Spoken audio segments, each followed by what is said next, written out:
wabarakatuh. Saya Siti Fatima dari Fakultas Tarbiyah Prodi Pendidikan Agama Islam IAIN Parepare.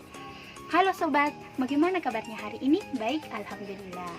Kaum milenial siap untuk belajar? Ya, mari kita belajar tentang pembelajaran berwawasan gender. Apa sih itu gender?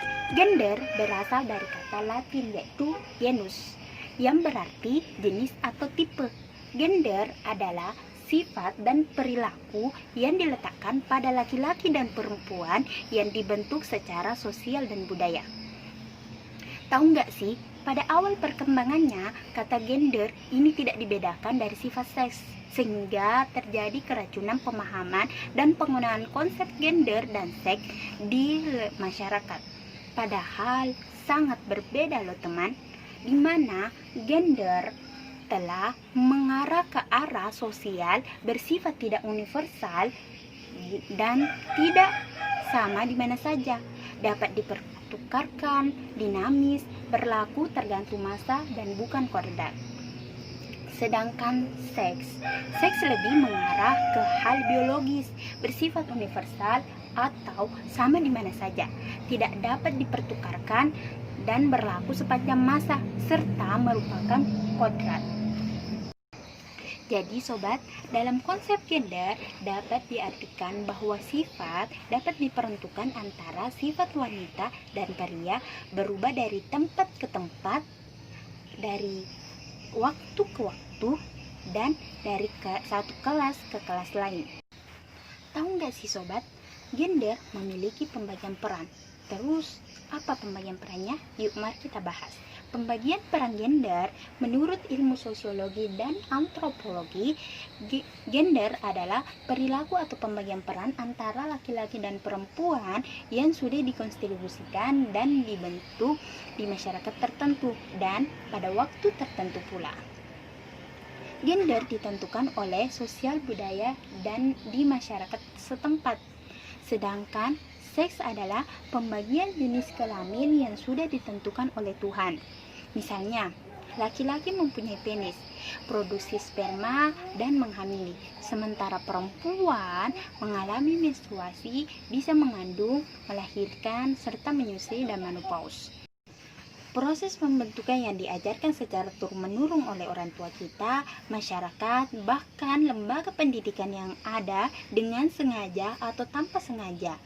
Misalnya, sejak kita kecil, kita telah diajarkan bahwa laki-laki akan diberikan mainan mobil-mobilan dan pedang-pedangan. Sedangkan perempuan, anak perempuan diberikan mainan boneka, alat masak, dan lainnya. Lalu, ketika masuk sekolah dasar, dalam buku bacaan pembelajaran juga digambarkan peran-peran jenis kelamin hasil bentukan sosial budaya, inilah yang disebut dengan peran gender. Selanjutnya kita akan membahas tentang bentuk-bentuk diskriminasi gender. Seperti apa sih bentuk-bentuk diskriminasi gender? Bentuk-bentuk diskriminasi gender yaitu 1. Marginalisasi atau peminggiran. Peminggiran banyak terjadi dalam bidang ekonomi. Misalnya, banyak perempuan hanya mendapatkan pekerjaan yang tidak terlalu bagus. Hal ini dikarenakan sangat sedikit perempuan yang mendapatkan peluang pendidikan. Peminggiran dapat terjadi di rumah, tempat kerja, masyarakat, bahkan oleh asumsi ilmu pengetahuan dan teknologi. Yang kedua, subordinasi atau penawaran duaan. Anggapan bahwa perempuan lemah, tidak mampu memimpin, cengeng, dan lain sebagainya mengakibatkan perempuan menjadi nomor 2 setelah laki-laki. Padahal negara kita saja pernah dipimpin oleh perempuan loh sobat, Ibu Megawati Soekarno Putri. Ketiga, stereotip atau kunci terburuk. Stereotip yaitu pandangan buruk terhadap perempuan. Misalnya, perempuan yang pulang larut malam, disebut pelacur jalan, dan berbagai sebutan buruk lainnya. Yang keempat, violence atau kekerasan. Violence atau kekerasan yaitu serangan fisik dan psikis.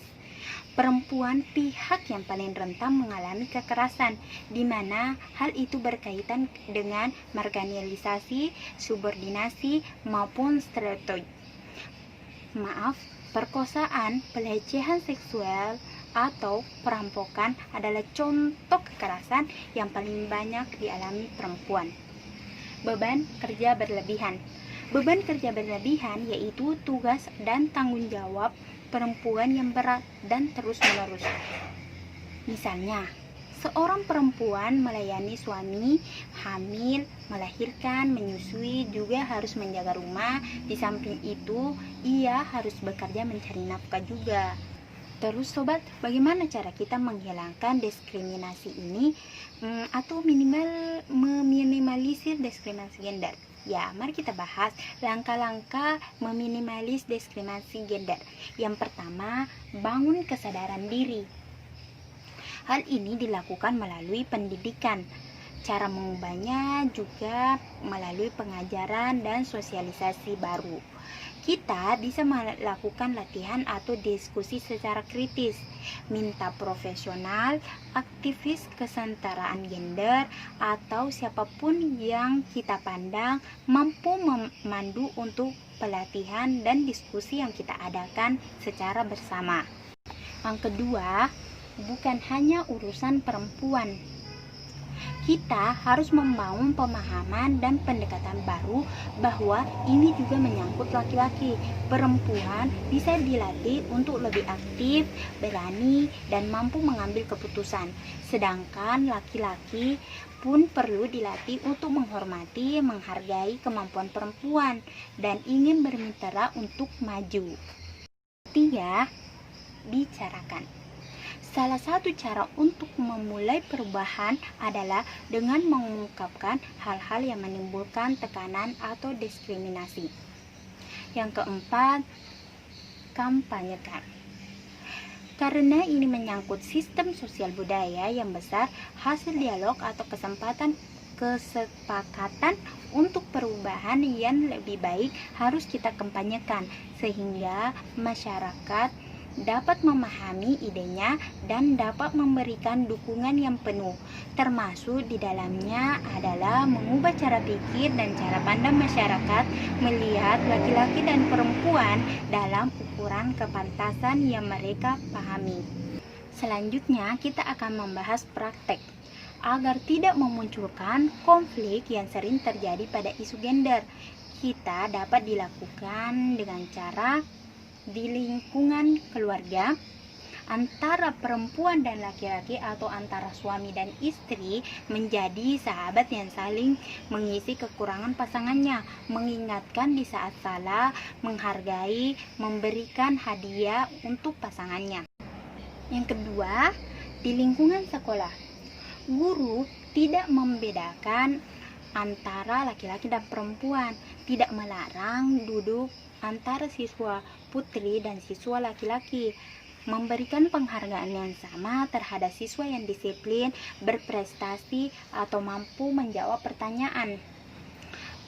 Selain itu, sikap saling menghormati antar teman, tidak bersikap yang menyinggung perasaan teman, dan saling menghargai kelebihan teman yang bersifat positif tanpa memandang gender.